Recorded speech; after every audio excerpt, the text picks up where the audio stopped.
मित्रांनो नमस्कार. पारू या मालिकेच्या आजच्या भागामध्ये आपण बघणार आहोत. दुसरीकडे श्रीकांतनं छान अशी पेंटिंग बनवलेली असते. श्रीकांत मात्र त्याच्या रूममध्ये असतो. अहिल्याही त्याच्या समोरच उभी राहते.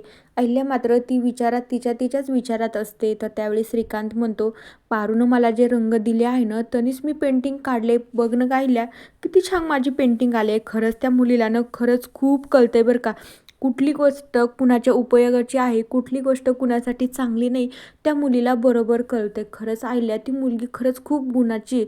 तिचं कौतुक करावं तितकं कमीच आहे.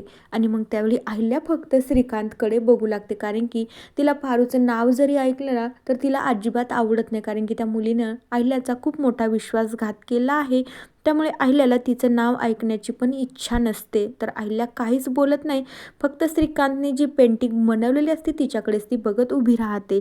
तर दुसरीकडे आता दिशाचंही मात्र कारनामे कमी झालेले असते, कारण की आदित्य आणि पारू या घरामध्ये परत राहायला आलेले असतात.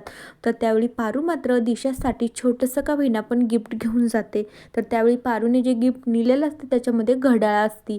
त्यावेळी पारू मात्र दिशाच्या रूममध्ये जाते आणि दिशाच्या समोर उभी राहते आणि म्हणू लागते, हे बघा, मी एक पहिले नोकरानी असूनही मात्र मी आता आदित्यची बायको म्हणजे या घराची सून आहे आणि मी तुमच्यासाठीच एक छोटंसं गिफ्ट आणलं आहे.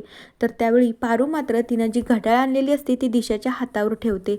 तर दिशा मात्र खूप चिडते, म्हणू लागते, तुला काही कळतंयस का? असे तुझे हे बावळट गिफ्ट आणि तुझं हे बावळटपणानं मला अजिबातच आवडत नाही. हे तुझं गिफ्ट ना तुलाच राहू दे.